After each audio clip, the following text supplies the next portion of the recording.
أعوذ بالله من الشيطان الرجيم. بسم الله الرحمن الرحيم. سيقول السفهاء من الناس ما ولاهم عن قبلتهم التي كانوا عليها قل لله المشرق والمغرب يهدي من يشاء إلى صراط مستقيم. وكذلك جعلناكم أمة وسطا لتكونوا شهداء على الناس ويكون الرسول عليكم شهيدا. وما جعلنا القبلة التي كنت عليها إلا لنعلم من يتبع الرسول ممن ينقلب على عقبيه وإن كانت لكبيرة إلا على الذين هدى الله وما كان الله ليضيع إيمانكم إن الله بالناس لرءوف رحيم. قد نرى تقلب وجهك في السماء فلنولينك قبلة ترضاها فول وجهك شطر المسجد الحرام وحيث ما كنتم فولوا وجوهكم شطره وإن الذين أوتوا الكتاب ليعلمون أنه الحق من ربهم وما الله بغافل عما يعملون. ولئن أتيت الذين أوتوا الكتاب بكل آية ما تبعوا قبلتك وما أنت بتابع قبلتهم وما بعضهم بتابع قبلة بعض ولئن اتبعت أهواءهم من بعد ما جاءك من العلم إنك إذا لمن الظالمين.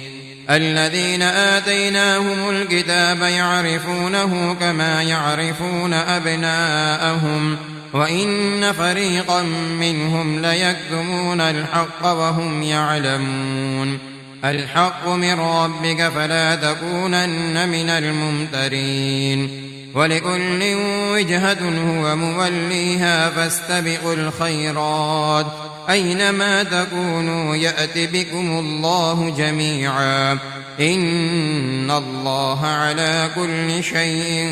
قدير. ومن حيث خرجت فول وجهك شطر المسجد الحرام وإنه للحق من ربك وما الله بغافل عما تعملون. ومن حيث خرجت فول وجهك شطر المسجد الحرام وحيث ما كنتم فولوا وجوهكم شطره لئلا يكون للناس عليكم حجة إلا الذين ظلموا منهم فلا تخشوهم واخشوني ولأتم نعمتي عليكم ولعلكم تهتدون. كما أرسلنا فيكم رسولا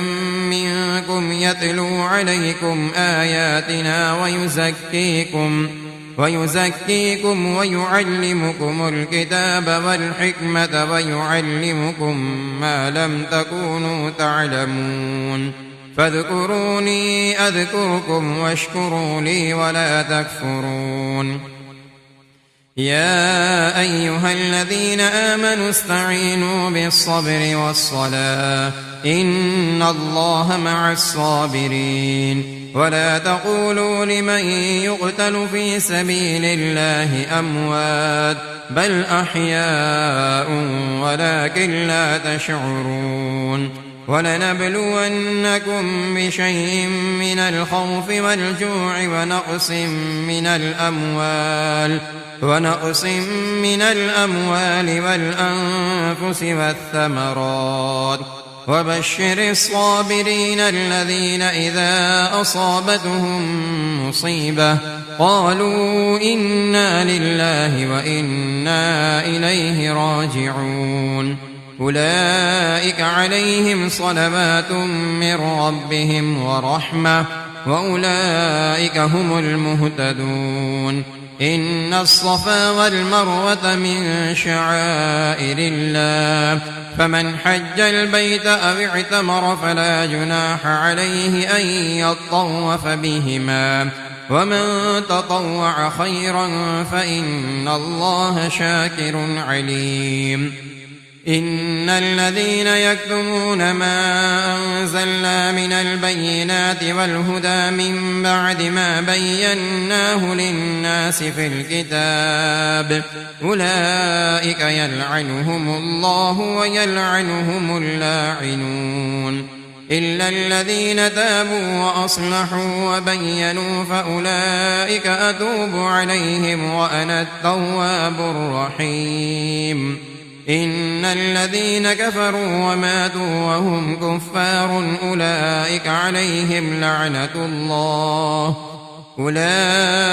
عليهم لعنة الله والملائكة والناس أجمعين خالدين فيها لا يخفف عنهم العذاب ولا هم ينظرون وإلهكم إله واحد لا إله إلا هو الرحمن الرحيم. إن في خلق السماوات والأرض واختلاف الليل والنهار والفلك التي تجري في البحر بما ينفع الناس وما أنزل الله من السماء من ماء فأحيا به الأرض بعد موتها وبث فيها من كل دابة وتصريف الرياح والسحاب المسخر بين السماء والأرض لآيات لقوم يعقلون. ومن الناس من يتخذ من دون الله أندادا يحبونهم كحب الله والذين آمنوا أشد حبا لله ولو يرى الذين ظلموا إذ يرون العذاب أن القوة لله جميعا وأن الله شديد العذاب. إذ تبرأ الذين اتبعوا من الذين اتبعوا ورأوا العذاب وتقطعت بهم الأسباب. وقال الذين اتبعوا لو أن لنا كرة فنتبرأ منهم كما تبرأوا منا كذلك يريهم الله أعمالهم حسرات عليهم وما هم بخارجين من النار. يا أيها الناس كلوا مما في الأرض حلالا طيبا ولا تتبعوا خطوات الشيطان إنه لكم عدو مبين. إنما يأمركم بالسوء والفحشاء وأن تقولوا على الله ما لا تعلمون. وإذا قيل لهم اتبعوا ما أنزل الله قالوا بل نتبع ما ألفينا عليه آباءنا أولو كان آباؤهم لا يعقلون شيئا ولا يهتدون. ومثل الذين كفروا كمثل الذي ينعق بما لا يسمع إلا دعاء ونداء صم بكم عمي فهم لا يعقلون. يا أيها الذين آمنوا كلوا من طيبات ما رزقناكم واشكروا لله إن كنتم إياه تعبدون. إنما حرم عليكم الميتة والدم ولحم الخنزير وما أهل به لغير الله فمن اضطر غير باغ ولا عاد فلا إثم عليه إن الله غفور رحيم. إن الذين يكتمون ما أنزل الله من الكتاب ويشترون به ثمنا قليلا أولئك ما يأكلون في بطونهم إلا النار ولا يكلمهم الله يوم القيامة ولا يزكيهم ولهم عذاب أليم. أولئك الذين اشتروا الضلالة بالهدى والعذاب بالمغفرة فما أصبرهم على النار ذلك بأن الله نزل الكتاب بالحق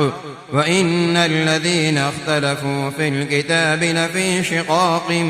بعيد ليس البر أن تولوا وجوهكم قبل المشرق والمغرب ولكن البر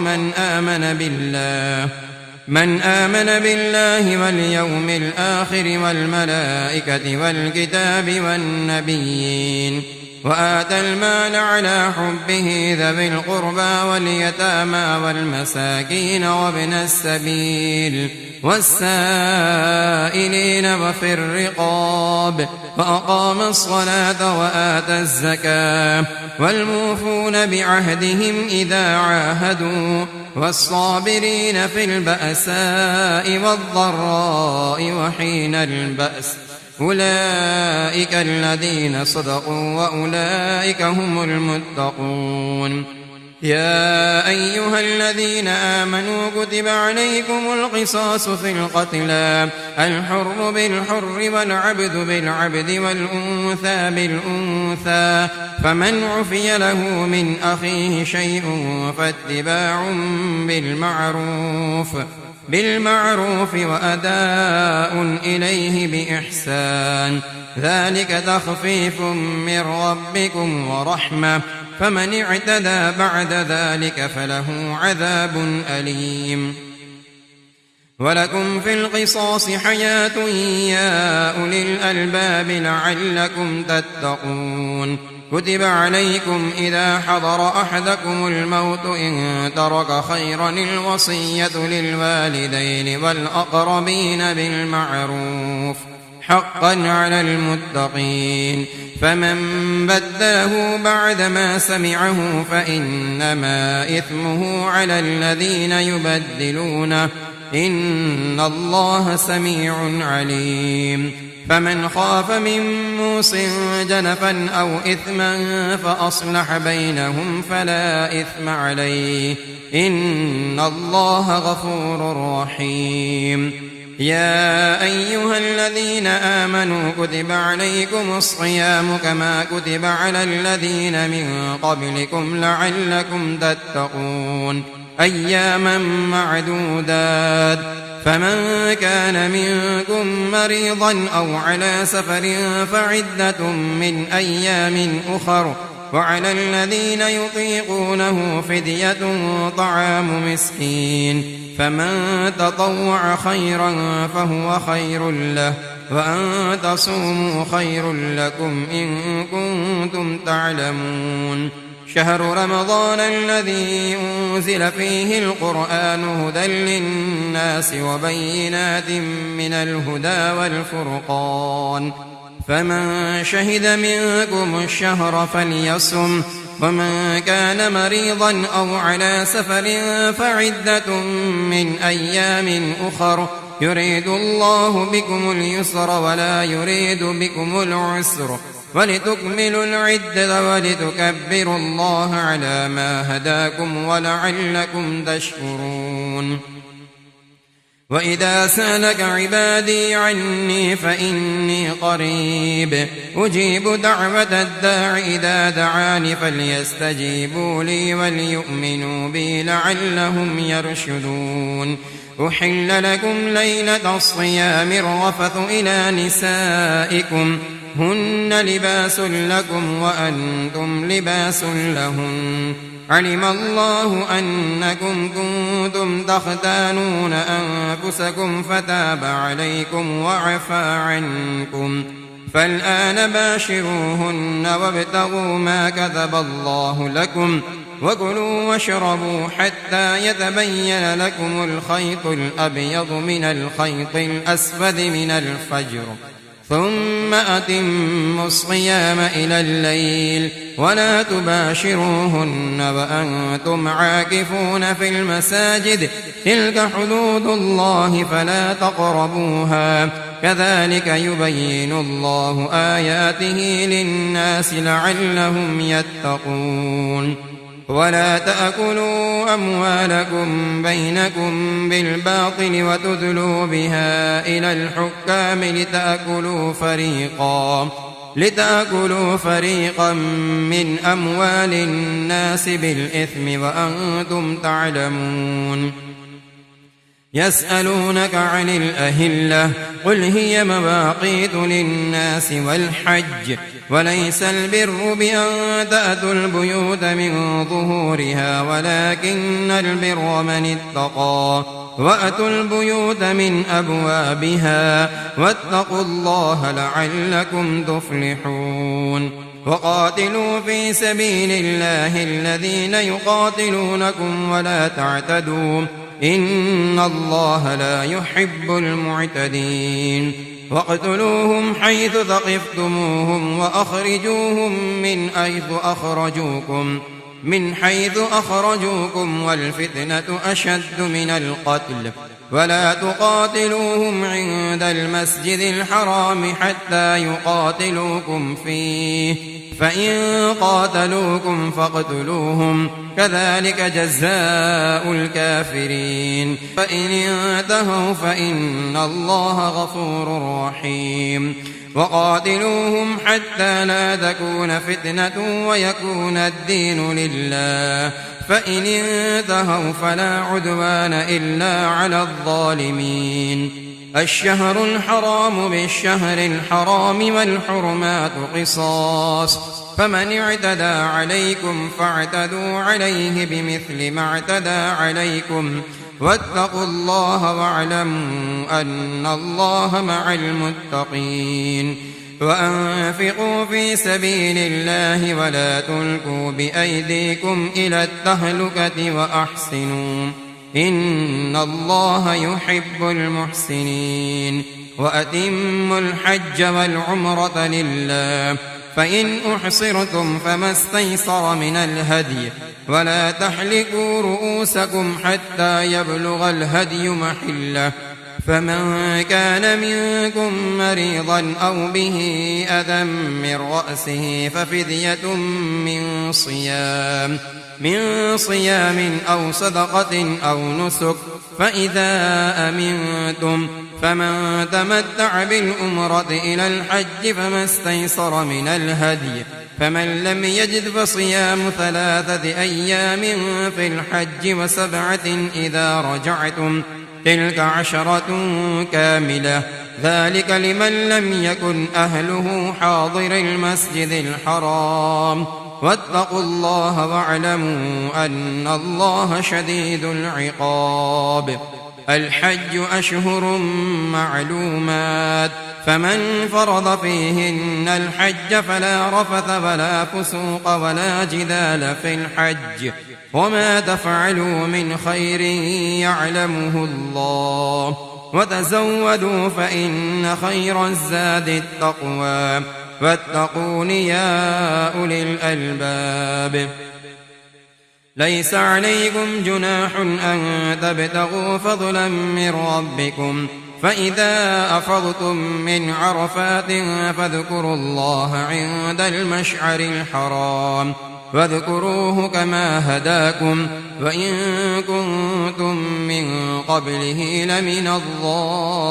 الضالين. ثم أفيضوا من حيث أفاض الناس واستغفروا الله إن الله غفور رحيم. فإذا قضيتم مناسككم فاذكروا الله كذكركم آباءكم أو أشد ذكرا فمن الناس من يقول ربنا آتنا في الدنيا وما له في الآخرة من خلاق ومنهم من يقول ربنا آتنا في الدنيا حسنة وفي الآخرة حسنة وقنا عذاب النار. أولئك لهم نصيب مما كسبوا والله سريع الحساب. واذكروا الله في أيام معدودات فمن تعجل في يومين فلا إثم عليه ومن تأخر فلا إثم عليه لمن اتقى واتقوا الله واعلموا أنكم إليه تحشرون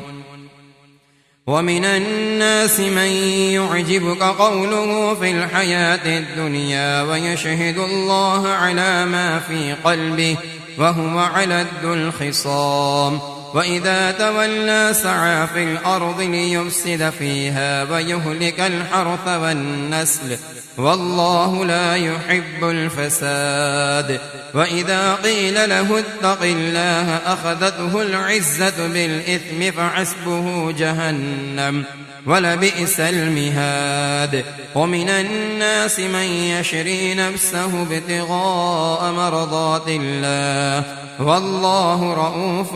بالعباد يا أيها الذين آمنوا ادخلوا في السلم كافة ولا تتبعوا خطوات الشيطان إنه لكم عدو مبين فإن زللتم من بعد ما جاءتكم البينات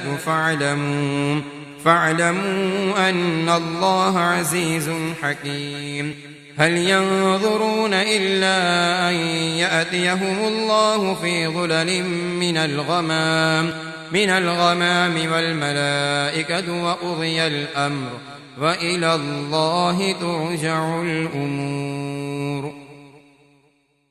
سل بني إسرائيل كم آتيناهم من آية بينة ومن يبدل نعمة الله من بعد ما جاءته فإن الله شديد العقاب زين للذين كفروا الحياة الدنيا ويسخرون من الذين آمنوا والذين اتقوا فوقهم يوم القيامة والله يرزق من يشاء بغير حساب كان الناس أمة واحدة فبعث الله النبيين مبشرين ومنذرين وأنزل معهم الكتاب بالحق ليحكم بين الناس فيما اختلفوا فيه وما اختلف فيه إلا الذين أوتوه من بعد ما جاءتهم البينات بغيا بينهم فهدى الله الذين آمنوا لما اختلفوا فيه من الحق بإذنه والله يهدي من يشاء إلى صراط مستقيم أم حسبتم أن تدخلوا الجنة ولما يأتكم مثل الذين خلوا من قبلكم مستهم البأساء والضراء وزلزلوا حتى يقول الرسول والذين آمنوا معه متى نصر الله ألا إن نصر الله قريب يسألونك ماذا ينفقون قل ما أنفقتم من خير فللوالدين والأقربين واليتامى والمساكين وابن السبيل وما تفعلوا من خير فإن الله به عليم كتب عليكم القتال وهو كره لكم وعسى أن تكرهوا شيئا وهو خير لكم وعسى أن تحبوا شيئا وهو شر لكم والله يعلم وأنتم لا تعلمون يسألونك عن الشهر الحرام قتال فيه قل قتال فيه كبير وصد عن سبيل الله وكفر به والمسجد الحرام وإخراج أهله منه أكبر عند الله والفتنة أكبر من القتل ولا يزالون يقاتلونكم حتى يردوكم عن دينكم إن استطاعوا ومن يرتد منكم عن دينه فيمت وهو كافر فأولئك حبطت أعمالهم في الدنيا والآخرة وأولئك أصحاب النار هم فيها خالدون إن الذين آمنوا والذين هاجروا وجاهدوا في سبيل الله أولئك يرجون رحمة الله والله غفور رحيم. يسألونك عن الخمر والميسر قل فيهما إثم كبير ومنافع للناس وإثمهما أكبر من نفعهما ويسألونك ماذا ينفقون قل العفو كذلك يبين الله لكم الآيات لعلكم تتفكرون في الدنيا والآخرة. ويسألونك عن اليتامى قل إصلاح لهم خير وإن تخالطوهم فإخوانكم والله يعلم المفسد من المصلح ولو شاء الله لأعنتكم إن الله عزيز حكيم. ولا تنكحوا المشركات حتى يؤمنوا ولأمة مؤمنة خير من مشركة ولو أعجبتكم ولا تنكحوا المشركين حتى يؤمنوا ولعبد مؤمن خير من مشرك ولو أعجبكم أولئك يدعون إلى النار والله يدعو إلى الجنة والمغفرة بإذنه ويبين آياته للناس لعلهم يتذكرون.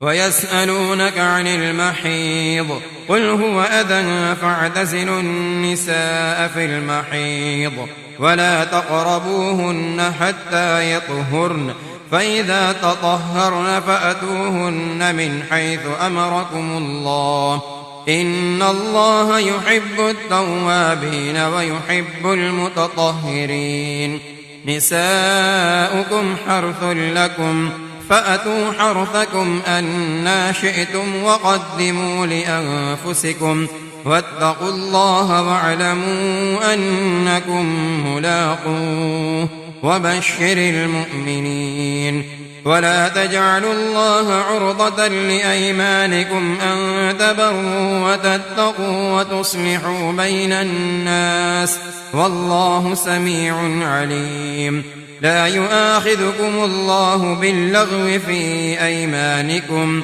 ولكن يؤاخذكم بما كسبت قلوبكم والله غفور حليم. للذين يؤلون من نسائهم تربص 4 أشهر فإن فاءوا فإن الله غفور رحيم. وإن عزموا الطلاق فإن الله سميع عليم. والمطلقات يتربصن بأنفسهن 3 قروء ولا يحل لهن أن يكتمن ما خلق الله في أرحامهن إن كن يؤمن بالله واليوم الآخر وبعولتهن أحق بردهن في ذلك إن أرادوا إصلاحا ولهن مثل الذي عليهن بالمعروف وللرجال عليهن درجة والله عزيز حكيم. الطلاق 2 فإمساك بمعروف أو تسريح بإحسان ولا يحل لكم أن تأخذوا مما آتيتموهن شيئا إلا أن يخافا ألا يقيما حدود الله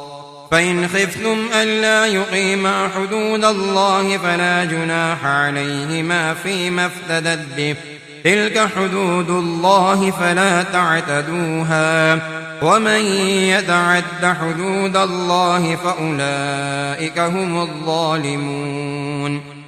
فإن طلقها فلا تحل له من بعد حتى تنكح زوجا غيره فإن طلقها فلا جناح عليهما أن يتراجعا إن ظنا أن يقيما حدود الله وتلك حدود الله يبينها لقوم يعلمون وإذا طلقتم النساء فبلغن أجلهن فأمسكوهن بمعروف أو سرحوهن بمعروف ولا تمسكوهن ضرارا لتعتدوا ومن يفعل ذلك فقد ظلم نفسه ولا تتخذوا آيات الله هزوا واذكروا نعمة الله عليكم وما أنزل عليكم من الكتاب والحكمة يعظكم به واتقوا الله واعلموا أن الله بكل شيء عليم وإذ طلقتم النساء فبلغن أجلهن فلا تعضلوهن أن ينكحن أزواجهن إذا تراضوا بينهم بالمعروف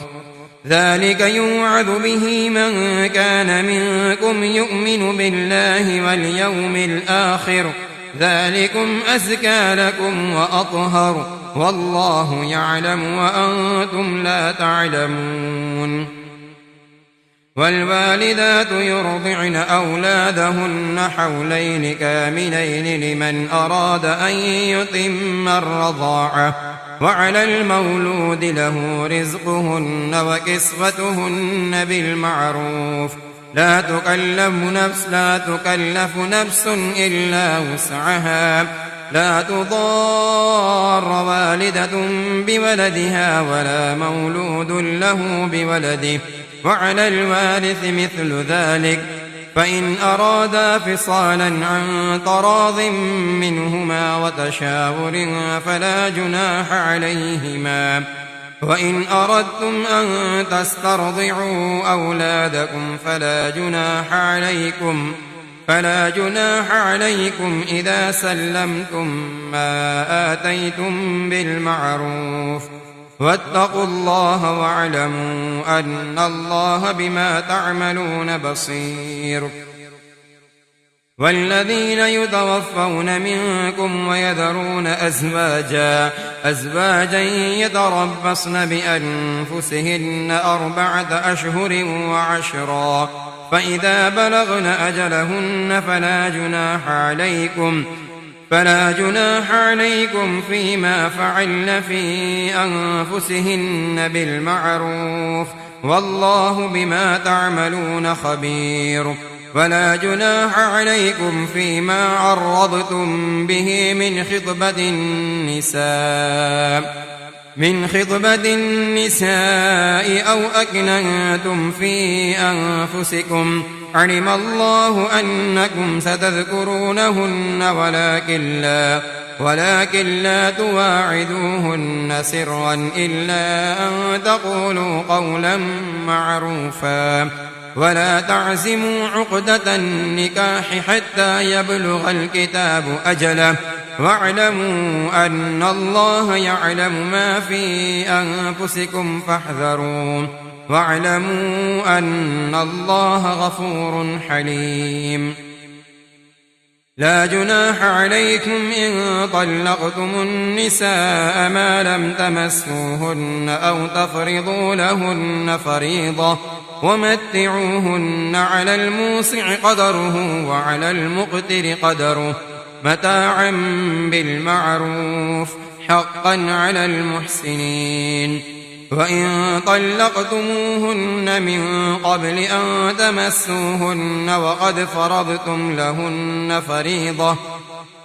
فرضتم لهن فريضة فنصف ما فرضتم إلا أن يعفون أو يعفو الذي بيده عقدة النكاح وأن تعفوا أقرب للتقوى ولا تنسوا الفضل بينكم إن الله بما تعملون بصير حافظوا على الصلوات والصلاة الوسطى وقوموا لله قانتين. فإن خفتم فرجالا أو ركبانا فإذا أمنتم فاذكروا الله كما علمكم ما لم تكونوا تعلمون. والذين يتوفون منكم ويذرون أزواجا وصية لأزواجهم متاعا إلى الحول غير إخراج، فإن خرجن فلا جناح عليكم فيما فعلن في أنفسهن من معروف،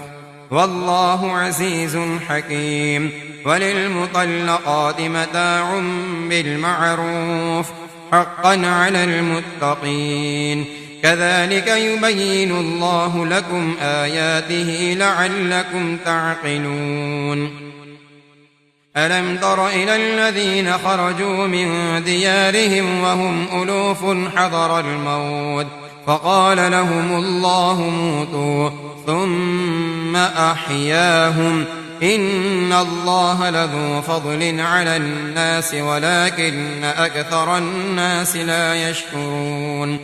وقاتلوا في سبيل الله واعلموا أن الله سميع عليم. من ذا الذي يقرض الله قرضا حسنا فيضاعفه له أضعافا كثيرة والله يقبض ويبسط وإليه ترجعون. ألم تر إلى الملأ من بني إسرائيل من بعد موسى إذ قالوا لنبي له مبعث لنا ملكا نقاتل في سبيل الله قال هل عسيتم إن كتب عليكم القتال ألا تقاتلوا؟ قالوا وما لنا ألا نقاتل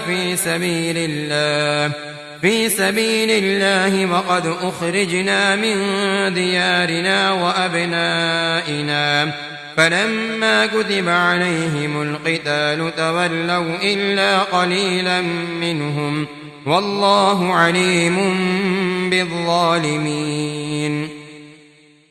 وقال لهم نبيهم إن الله قد بعث لكم طالوت ملكا قالوا أنى يكون له الملك علينا ونحن أحق بالملك منه ولم يؤت سعة من المال قال إن الله اصطفاه عليكم وزاده بسطة في العلم والجسم والله يؤتي ملكه من يشاء والله واسع عليم. وقال لهم نبيهم إن آية ملكه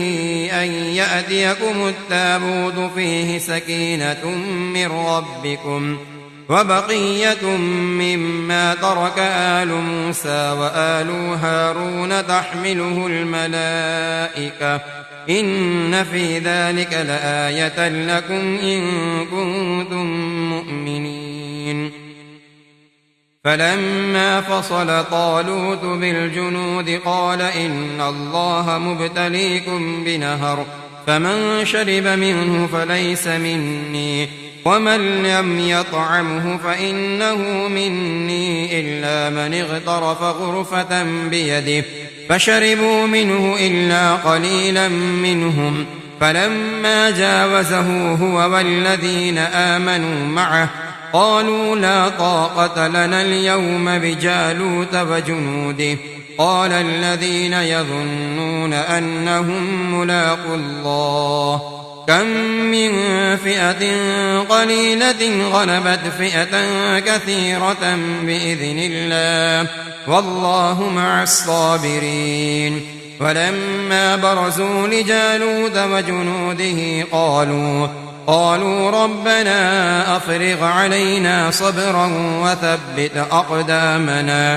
وثبت أقدامنا وانصرنا على القوم الكافرين. فهزموهم بإذن الله. وقتل داود جالوت وآتاه الله الملك والحكمة وعلمه مما يشاء